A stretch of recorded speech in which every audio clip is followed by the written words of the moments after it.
Last Wednesday, the Brazilian manufacturer Embraer declared its KC-390 medium transport aircraft to have achieved initial operational capability, IOC, Flight Global reports. The two prototype aircraft have performed more than 1,500 hours of test flights since the type first took to the skies on February 3, 2015. They were also subjected to more than 40,000 hours of testing on the ground. Still, and in spite of the important milestone, there is still much to be done before the aircraft reaches full operational capability, next year. Full-scale fatigue tests still need to be performed, as well as aerial refueling and cargo drop trials. It is worth noting that the full operational capability for the Brazilian Air Force is more or less on par with the IOC standards for the U.S. Air Force. A final certificate to clear the KC-390 for unlimited operations within civilian airspace is also pending. The Brazilian Civil Aviation Authority has currently provided a temporary certificate, but Embraer's new aircraft will only be cleared once the testing is completed. Nevertheless, the third KC-390, which also corresponds to the first production unit, is already being assembled for delivery to the Brazilian Air Force sometime during 2018. Thus, the KC-390 will enter the medium military transport market, a heavily contested arena which is being rapidly filled with a swathe of new airplanes. Competition to find clients will certainly be fierce. Embraer, Empresa Brasileira de Aeronáutica, Brazilian aeronautical company, in Portuguese, was created in 1969 as a Brazilian government's attempt to bolster the national aircraft industry.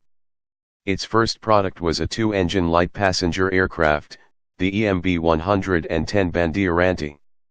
As the years passed by, the company produced several successful models of civilian aircraft. It also delved into the military market, starting with conversions of the Bandeirante. In 1980, the company would produce the M312 Tucano, a single-engine trainer aircraft with combat capabilities. Innovative and successful, the new plane eventually provided the basis for the development of the larger EMB 314 Super Tucano.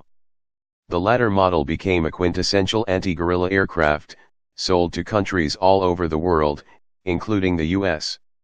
In American use, the plane was tested as a potential type for the Afghan Air Force, eventually earning a contract for 26 aircraft.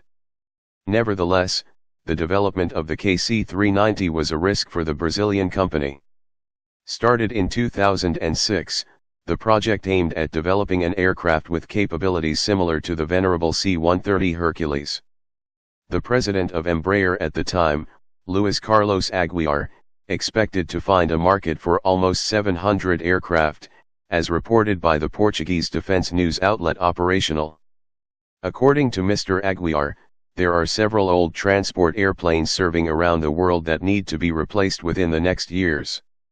The result of this aim is a high-wing airplane with two jet engines.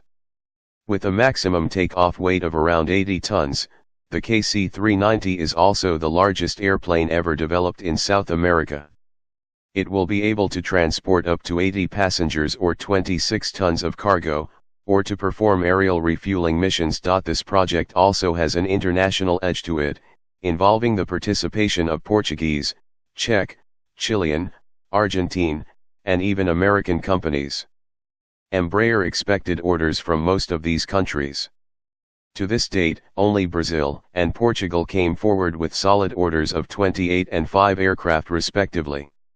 However, the KC-390 won't be the only model attempting to fill the medium transport aircraft niche. This is potentially a multi-billion-dollar market, and it should be no surprise that several companies are interested in stepping in. The aforementioned Lockheed Martin C-130 is the most obvious competitor. The American model entered service back in 1954, and the current version, the C-130J, has already gained around 600 orders. European and Asian manufacturers are also developing newer airplanes. The Airbus A400M Atlas is already serving with several NATO countries and also Malaysia. However, the type has been marred by several technical issues. Airbus is also in charge of the smaller CASA C295, a twin-turboprop airplane which has already found clients all over the world. Ukraine's Antonov is developing the An-178, an airplane that is in essence quite similar to the Brazilian type. Saudi Arabia and Iraq have professed their interest in the airplane, but there are no solid orders. In Russia, the United Aircraft Corporation is developing the Ilyushin IL-276. The first flight of the type shouldn't happen before 2023, though. The People's Republic of China operates the Shaanxi Y9, a 4-turboprop transport roughly similar to the C-130. The Kawasaki C2 is Japan's entry in this market, although the model boasts a longer range that puts it within the scope of strategic airlift. The C2 entered service with the Japanese Self-Defense Air Force last year, and Kawasaki hopes to find foreign customers. Until now, New Zealand and the United Arab Emirates have shown interest in the type. Price and especially political maneuvering may be the defining factors in this market. With most of the aforementioned models costing more than $100 million per airframe, the Brazilian entry may actually have an edge, given its cost of around $80 million per unit. Only the future will tell how successful the KC-390 will be. However, given Embraer's history, there is hope for the largest airplane the company has ever produced.